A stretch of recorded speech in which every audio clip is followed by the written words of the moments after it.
Wednesday को US से एक इंपॉर्टेंट मूव आया। फेडरल रिजर्व ने अपना benchmark interest rate 25 basis points cut किया और interestingly Fed chair Jerome Powell ने हिंट दिया है कि अक्टूबर और दिसंबर में और कट्स आ सकते हैं। What will be its impact on India, we'll see. दूसरी तरफ एक जायंट अपनी पास्ट ग्लोरी और अनसर्टेन फ्यूचर के बीच अटका हुआ है। ओएनजीसी एक टाइम पे इंडिया के एनर्जी इकोनॉमी का स्टार था, लेकिन अब अपकमिंग प्रोजेक्ट्स में डीलेज हो रहे हैं, जिससे उनका फ्यूचर परफॉर्मेंस अनसर्टेन है। क्या ओएनजीसी फिर से अपने ग्लोरी डेज वापस ला पाएगा? और फाइनली कोविड के बाद मार्केट्स तो रिबाउंड हुए ही, बट इसके साथ रिटेल इन्वेस्टर्स का पार्टिसिपेशन भी रिकॉर्ड हाई हुआ और इसके साथ एक साइलेंट रेवोल्यूशन आया of mutual funds distributors. MFDs India की रिटेल इन्वेस्टिंग कैसे बढ़ा रहे हैं? हाय एवरीवन, मैं हूं Nishant and today we will cover these 3 super important stories that are defining the markets today.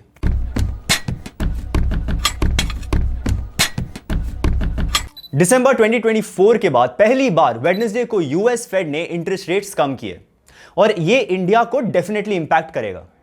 RBI ने फरवरी से अब तक 100 बीपीएस का रेपो रेट कट किया है और जून में तो एक बड़ा 50 बीपीएस रेट कट हुआ था। तो अब जब फेड भी अपना पॉलिसी सॉफ्ट कर रहा है तो अक्टूबर में आरबीआई से एक और कट की एक्सपेक्टेशन स्ट्रांग हो गई है। इसका रीजन है लो इन्फ्लेशन। जीएसटी स्लैब्स अब सिंप्लीफाई हो गए हैं, कई प्रोडक्ट्स लोअर स्लैब्स में शिफ्ट किए गए हैं और इससे प्राइस प्रेशर्स नीचे जाने की उम्मीद है। मतलब इन्फ्लेशन कंट्रोल में रहने की पॉसिबिलिटी ज्यादा है। ग्रोथ साइड पे भी इंडिया का डेटा स्ट्रांग आ रहा है। Q1 FY25 में जीडीपी ग्रोथ 7.8% क्लॉक हुई। ये 6.7% के फोरकास्ट से काफी ऊपर है। मतलब आरबीआई के पास कुशन है कि वो ग्रोथ और कंजम्पशन को पुश करने के लिए रेट्स थोड़ा और ईज करे। अब सेकेंड एंगल है रुपी। नॉर्मली फेड कट्स का मतलब होता है कि इंडिया जैसी इमर्जिंग मार्केट्स में ज्यादा फॉरेन इन्फ्लोज आएंगे। और हां, रुपी ने लास्ट 3 ट्रेडिंग सेशंस में अप्रिसिएशन भी दिखाया है। लेकिन कैच ये है कि यूएस के साथ इंडिया का ट्रेड डील अभी भी टेबल पर है। इंडियन एक्सपोर्ट्स पे अभी भी 50% टैरिफ लग रहा है। तो इन्फ्लोज आने की पोटेंशियल है, बट इन्वेस्टर्स कॉशियस रहेंगे जब तक ट्रेड अग्रीमेंट्स क्लियर नहीं होते। तीसरा और इंपॉर्टेंट एंगल है बॉन्ड मार्केट।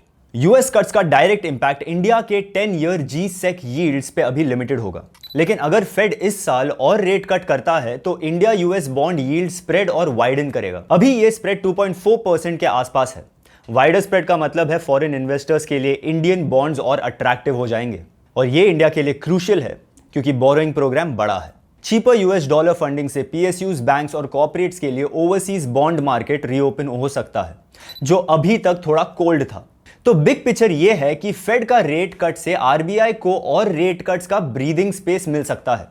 रुपी शॉर्ट टर्म में स्टेबल हो सकता है, लेकिन ट्रेड नेगोशिएशंस की रहेंगे और बॉन्ड मार्केट और एफपीआई इन्फ्लोज के लिए पॉजिटिव सेटअप बन रहा है। दूसरी अपडेट में बे ऑफ बंगाल के अनप्रेडिक्टेबल वाटर्स और चैलेंजिंग वेदर में $1 बिलियन का फ्लोटिंग प्लेटफॉर्म अभी मॉनसून के मन से अटका हुआ है। This is the perfect metaphor for the situation of ONGC today. 1970s में जब Bombay high offshore oil field discover हुआ था, it was a national triumph. Peak पे ये ऑयल फील्ड इंडिया की हाफ ऑयल डिमांड मीट करता था। ONGC became the pride of India's energy economy. लेकिन ऑयल फील्ड्स एज होते हैं। बॉम्बे हाई का आउटपुट कोलैप्स हो चुका है। अब ONGC का फ्यूचर कृष्णा गोदावरी बेसिन पे डिपेंड करता है। ये डीप वाटर प्रोजेक्ट KG-98/2 एक $5 बिलियन की बेट है। अगर ये चल गया तो ओएनजीसी अपनी लॉस्ट ग्लोरी रीगेन करेगा, इंपोर्ट्स कम होंगे और इन्वेस्टर्स को कॉन्फिडेंस मिलेगा। लेकिन सब प्लान के हिसाब से नहीं जा रहा और केजी बेसिन के टारगेट्स तो एम्बिशियस है। At present ONGC KG basin से 30,000 barrels of oil per day and 3 MMSCMD यानी million metric standard cubic metres per day of gas produce करता है। प्लान यह है कि अर्ली 2026 तक गैस आउटपुट को 6 to 7 MMSCMD लेके जाना है और eventually once all the wells are connected इसको 45,000 barrels of oil per day and 10 MMSCMD of gas तक ले जाना है। लेकिन प्रॉब्लम यह है कि डीलेस पाइल अप हो रहे हैं। मॉनसून ने इंस्टॉलेशन रोक दी, वेसल्स अवेलेबल नहीं थे और अब सब कुछ विंटर तक पुश हो गया है और ऐसे हर क्वार्टर के डीले से ओएनजीसी क्रोर्स के कॉस्ट ओवररन्स बेयर कर रहा है। FY26 के गाइडेंस और FY27 के प्रोडक्शन टारगेट्स दोनों केजी पे हिंज करते हैं। विदाउट केजी नंबर्स कोलैप्स हो जाएंगे। ओएनजीसी ने इस प्रोजेक्ट के लिए ब्रिटिश पेट्रोलियम को टेक्निकल सर्विस प्रोवाइडर अपॉइंट किया है, लेकिन अभी तक बीपी की एक्सपर्टीज का ओएनजीसी के लिए टैंजिबल आउटपुट नहीं आया है। Q1 FY26 में ओएनजीसी का स्टैंड अलोन प्रॉफिट 10% गिर गया। क्रूड रियलाइजेशंस एक साल में $83 पर बैरल से $66 पर बैरल पे आ गए, जिससे क्रूड सेल्स पे ₹4,000 प्लस करोड़ का हिट था। गैस थोड़ा लाइफलाइन था, लेकिन ऑपरेटिंग कॉस्ट बढ़ गए हैं। डिलेस के कारण कंपनी के करोड़ ऑफ रुपीस लूज हो रहे हैं। सो अभी के लिए तो सबके आइज बे ऑफ बंगाल पे है। जैसे ही मॉनसून शांत होगा और प्लेटफॉर्म हुक होगा, वही डिसाइड करेगा ओएनजीसी का अगला चैप्टर। तीसरी स्टोरी में कोविड के बाद जब नए इन्वेस्टर्स स्पेशली विमेन पहली बार मार्केट्स में स्टेप ले रहे थे, तब म्यूचुअल फंड डिस्ट्रीब्यूटर्स का रोल और भी बढ़ गया। And this is apparent from the numbers now. Basically MFDs banks और नॉन बैंक एंटिटीज में डिवाइड कर सकते हैं, और as per the data client non bank MFDs को ज्यादा प्रेफर कर रहे हैं। FY25 में टोटल डिस्ट्रीब्यूटर कमीशंस में बैंक का शेयर बस 26% था, और ये सिर्फ टॉप म्यूचुअल फंड डिस्ट्रीब्यूटर्स की स्टोरी नहीं है। छोटे डिस्ट्रीब्यूटर्स जिनके AUM 500 करोड़ के नीचे है, उनका कमीशन शेयर 5 इयर्स में 18% से बढ़ के 23% हो गया। मतलब लोकल और स्मॉल MFDs भी अपना फुटप्रिंट बना रहे हैं। MFDs के ये विन का सबसे बड़ा रीजन है ट्रस्ट और स्टिकनेस। बैंक्स के रिलेशनशिप मैनेजर्स हर 6 से 8 महीने में चेंज होते रहते हैं, लेकिन MFDs क्लाइंट्स के साथ कंसिस्टेंट रिलेशनशिप मेंटेन करते हैं, रिस्क प्रोफाइल समझते हैं, SIP डिसिप्लिन बिल्ड करते हैं, और मार्केट वॉलेटिलिटी में उन्हें पैनिक सेल करने से रोक लेते हैं। स्टिकीनेस रेशो देखे तो भी बैंक से ज्यादा नॉन बैंक डिस्ट्रीब्यूटर्स की कस्टमर स्टिकीनेस ज्यादा है।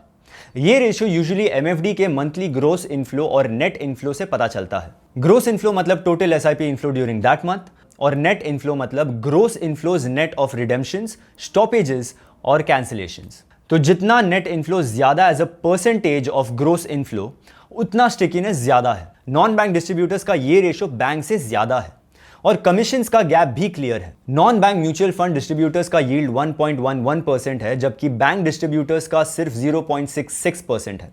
This shows that non bank MFDs equity sell करने में ज्यादा फोकस्ड होते हैं, और बैंक्स ज्यादा डेट हैवी फंड्स पुश करते हैं। इसमें एक और एंगल ये भी है कि बैंक्स के लिए म्यूचुअल फंड्स कोर बिजनेस ही नहीं है, इसीलिए MF एडवाइस या तो जेनेरिक होती है या फिर सिर्फ HNI क्लाइंट्स के लिए। नॉन बैंक MFDs ने इस गैप को फिल किया है, specially middle class retail clients के लिए। छोटी SIPs, स्टेडी कमिटमेंट और लॉन्ग टर्म हैंड होल्डिंग, यही मॉडल है जो इंडिया के म्यूचुअल फंड इंडस्ट्री को डीपर बनाता जा रहा है। और हाँ, सोशल मीडिया पे भी सिंप्लीफाइड इन्वेस्टिंग कंटेंट बना के MFDs ने म्यूचुअल फंड्स को एक मेन स्ट्रीम हैबिट बना दिया है। निफ्टी पिछले 5 साल में 20% CAGR डिलीवर कर रहा है। एक ऐसे बुल रन में डिस्ट्रीब्यूटर्स सिर्फ प्रोडक्ट्स नहीं बेच रहे, वो कम्युनिटीज बिल्ड कर रहे हैं। और ये शिफ्ट सिर्फ एक साइकिल का नहीं लगता।